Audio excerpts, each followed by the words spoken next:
Very good morning, welcome to TV5 business breakfast. నా పేరు ప్రణీత్. ఇక నిన్న మార్కెట్లో లాభాల్లో ముగిసాయి. నిన్న మొత్తం పెద్దగా ఒడిదుడుకులు లేవనే చెప్పుకోవాలి. మార్కెట్లో చివరికి సెన్సెక్స్ ఆల్మోస్ట్ 100 పాయింట్ల లాభంతో, నిఫ్టీ ఆల్మోస్ట్ 31 పాయింట్ల లాభంతో ముగిశాయి.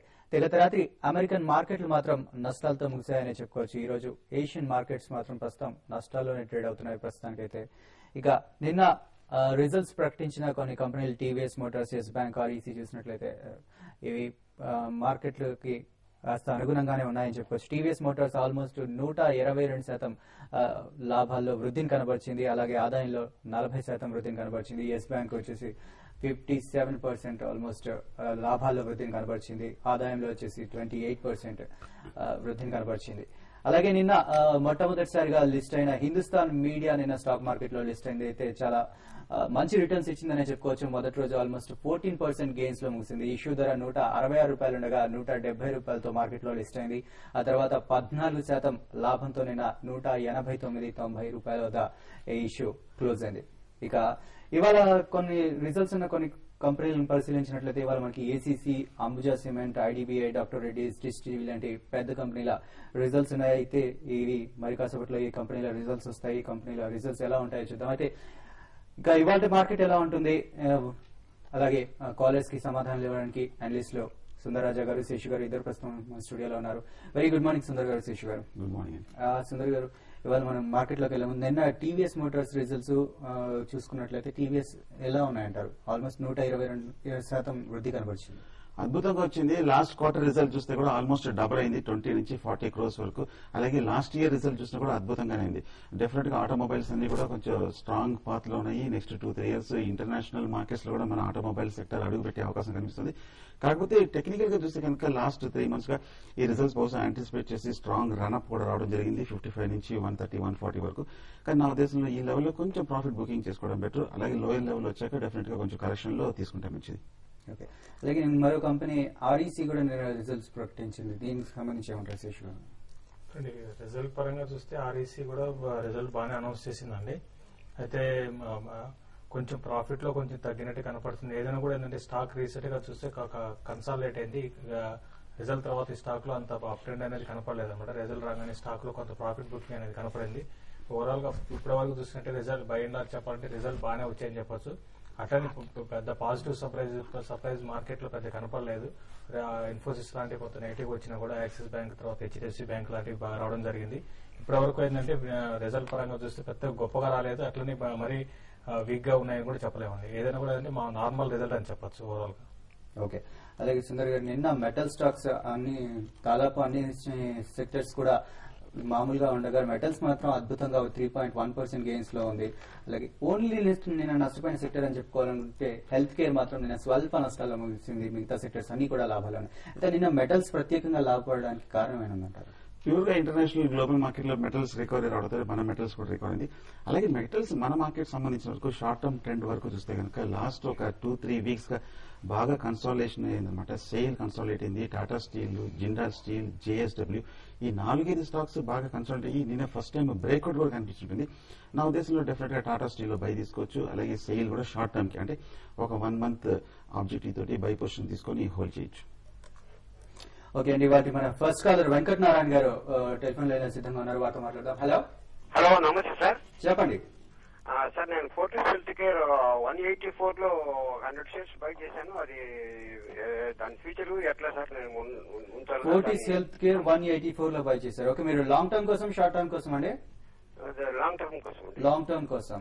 Okay, Seshu, Fortis health care Fortis health care మీరు లాంగ్ టర్మ్ ఇన్వెస్టర్ అంటున్నారు కాబట్టి డెఫినెట్ గా హోల్డ్ చేయండి. రీసెంట్ గా ఈ స్టాక్ లో కొంత హై నుంచి కరెక్షన్ వచ్చింది. అయినా కూడా ఇప్పుడు ఇమీడియట్ గా అయితే స్టాక్ లో పెరిగి అప్ ట్రెండ్ అనేది కనపడకపోవచ్చు. కొంత ఈ స్టాక్ అయితే 150 to 160 రూపీస్ దాటకపోవచ్చు. అట్లనే డౌన్ సైడ్ చూసుకుంటే 140 దగ్గర అరౌండ్ 140 to 160 మధ్యలో ఈ స్టాక్ కొన్ని రోజులు హోర్ అయ్యే అవకాశం ఉంది. ఫండమెంటల్ పరంగా చూస్తే స్టాక్ అయితే చాలా స్ట్రాంగ్ ఫండమెంటల్స్ ఉన్నాయని చెప్పొచ్చు. ఇంకోటి మనకి ఈ type of health care sector సంబంధించిన స్టాక్స్ అన్ని కూడా ఫ్యూచర్ లో బాగా పర్ఫామ్ చేసే అవకాశం ఉంది. డెఫినెట్ గా ఇక్కడ నుంచి ఏంటంటే ఫర్దర్ గా వీళ్ళ ఎక్స్పాన్షన్ ప్లాన్స్ ఇవన్నీ ఉన్నాయి కాబట్టి మీరు హోల్డ్ చేయండి. 185 తర్వాత 220 దాకా నెక్స్ట్ ఒక 1 year లోపల దీన్ని టార్గెట్ గా చెప్పొచ్చు. ఓకే, మరో కాలర్ హైదరాబాద్ నుంచి ఉన్నారు. Hello. Good morning sir. Good morning అండి, చెప్పండి. శశి గారు, Sundar garu, good morning. Good good morning. Morning అండి. సార్ నా దగ్గర అశోక్ లేదండ్ 63 రూపీస్ అని ట్రై చేశాను. ఒక 10,000 షేర్స్ ఉన్నాయి. ఓకే దాని టార్గెట్ చెప్పండి. నేను ఆయన ప్రాఫిట్ బుక్ చేసా లాస్ పెట్టచ్చు సార్. ఓకే సుందర్ గారు. దీని గురించి శశి గారు, సుందర్ గారు చేస్తారు.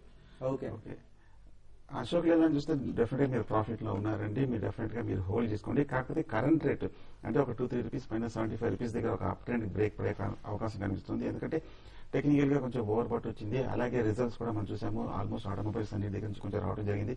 పాజిటివ్ గానే వచ్చింది, యాంటిసిపేటెడ్. మీరు లాంగ్ టర్మ్ అయితే హోల్డ్ చేయండి. అలాగే మీరు షార్ట్ టర్మ్ అనుకుంటే కనుక ఒక 75-76 రూపీస్ దగ్గర మీరు ప్రాఫిట్ బుక్ చేసుకోండి. మళ్ళీ లోయర్ లెవెల్ తీసుకుంటే కనుక మీ యావరేజ్ ప్రైస్ కూడా బాగా తగ్గుతుంది. శశి గారు. ఒకటి నేను కూడా ఇక్కడ కరెంట్ అవర్స్ లో ఒకసారి ప్రాఫిట్ బుక్ చేసుకోమని చెప్తానండి. ఎందుకంటే ఇక్కడ ఈ స్టాక్ లో అని కాకుండా మామూలుగా కొంచెం మార్కెట్ లో కూడా కరెక్షన్ రావడానికి ఆస్కారం ఉంది. సో ఇటువంటి పరిస్థితులు ఏంటంటే మీరు లాంగ్ టర్మ్ ఇన్వెస్ట్ అయితే మాత్రం హోల్డ్ చేయండి. ఇమీడియట్ గా షార్ట్ టర్మ్ కి మీరు షార్ట్ టర్మ్ ట్రేడర్ అయితే మాత్రం ఒకసారి ఇక్కడ ఎగ్జిట్ అయిపోయి కరెంట్ అవర్స్ కూడా ఎగ్జిట్ కావచ్చు. అని ఎగ్జిట్ అయిపోతే మళ్ళీ లోయర్ లెవెల్స్ అరౌండ్ 60-62 రూపీస్ అంటే 10 రూపీస్ కింద రావడానికి కూడా కరెక్షన్ లో రావడానికి కూడా అవకాశం ఉంది. అక్కడ మీరు ఒకసారి పిక్ చేసుకోమని చెప్తాను. నేను కూడా ఒకసారి ఎగ్జిట్ కమ్మని చెప్తానండి. ఓకే అండి, మన నెక్స్ట్ కాలర్ హరికృష్ణ గారు ఉన్నారు. హలో నమస్తే అండి, చెప్పండి.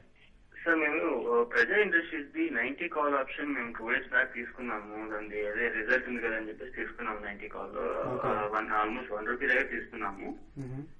ఇది ఎక్కువ సైజ్ ఉన్నాయి సార్. అది అదొకటి. అలాగే చెమ్మల్ పెట్టేసి కూడా రిజల్ట్ ఇచ్చిన తర్వాత మేము 80 పైసా దగ్గర ఇది కూడా 70 కాల్ ఆప్షన్ తీసుకున్నాం సార్. ఓకే ఏమన్నా ఇప్పుడు కరెంట్ వల్ల ఏమైనా ఎక్సైట్ అయిపోమంటారా, లేకపోతే హోల్డ్ చేస్తే ఏమన్నా వచ్చే అవకాశం ఉందా?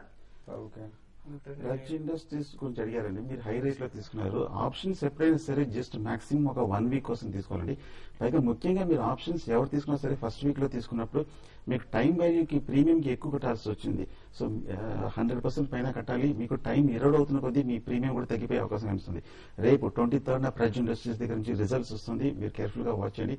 రిజల్ట్స్ దగ్గర నుంచి కనుక ఏమాత్రం ప్రాఫిటబుల్ గా లేదంటే కనుక నా ఉద్దేశంలో మీరు లాస్ బుక్ చేసుకొని ఎగ్జిట్ అయిపోవడం మంచిది. ఇంకోటి చెంబల్ ఫెర్టిలైజర్స్ గురించి అడిగారండి. చెంబల్ ఫెర్టిలైజర్స్ కూడా ఒకసారి మీరు కాల్ ఎగ్జిట్ అయిపోయింది. స్టాక్ లో అప్ ట్రెండ్ అనేది చాలా వరకు ఇమీడియట్ గా అయితే అప్ ట్రెండ్ అనేది ఆగిపోయిందని చెప్పొచ్చు. స్టాక్ వాల్యూమ్స్ కూడా బాగా డ్రై అయిపోతున్నాయి. కాబట్టి మీరు ఒకసారి చెంబల్ ఫెర్టిలైజర్స్ మీరు కాల్ ఇమీడియట్ గా ఎగ్జిట్ కాండి. Okay next caller Seshu from Bhadrachalam ఉన్నారండి ఆయన.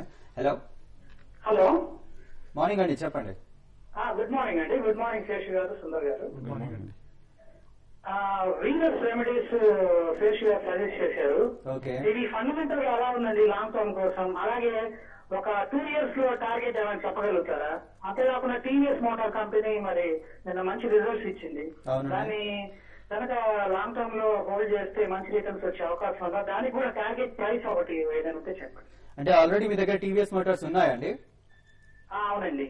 ఓకే ఒకటి వీనస్ రెమెడీస్ అయితే మీరు ఒక 1 ఇయర్ టార్గెట్ అడుగుతున్నారండి. 1 ఇయర్ టార్గెట్ అయితే ఇమీడియట్ గా అయితే స్టాక్ లో అప్ ట్రెండ్ అనేది కొనసాగుతుందండి. డెఫినెట్ గా అప్ ట్రెండ్ కొనసాగే అవకాశం ఉంది. ఎగ్జాక్ట్ గా టార్గెట్ అయితే చెప్పలేమండి. 1 ఇయర్ కి ఎంత పెరగచ్చు ఏంటి అనేది స్టాక్ అయితే చెప్పలేము. డెఫినెట్ గా ఇక్కడ నుంచి పెరగడానికి అవకాశం ఎక్కువ ఉన్నాయి.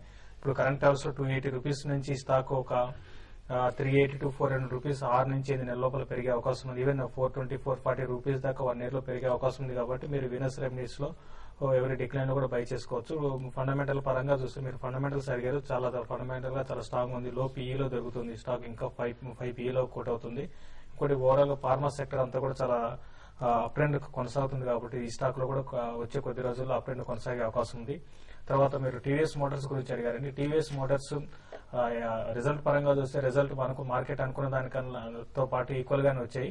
కాబట్టి స్టాక్ లో ఇక్కడ నుంచి కొంచెం ఒక ప్రాఫిట్ బుకింగ్ సాధారణంగా చూస్తుంటే లాస్ట్ కొన్ని రోజులుగా రిజల్ట్ రాగానే స్టాక్ రిజల్ట్ బాగా ఇచ్చినా కూడా స్టాక్ లో ప్రాఫిట్ బుకింగ్ కనపడుతుంది. అట్లా ఈ స్టాక్ లో కూడా ప్రాఫిట్ బుకింగ్ కనపడడానికి అవకాశం ఉంది. మీరు ఇప్పుడు ఇమీడియట్ గా అయితే స్టాక్ ని బై చేయకండి, కొంత వెయిట్ చేయండి. ఇక్కడ నుంచి ఒక 10-15% కరెక్షన్ లో మాత్రం దీన్ని బై చేయమని చెప్తాను.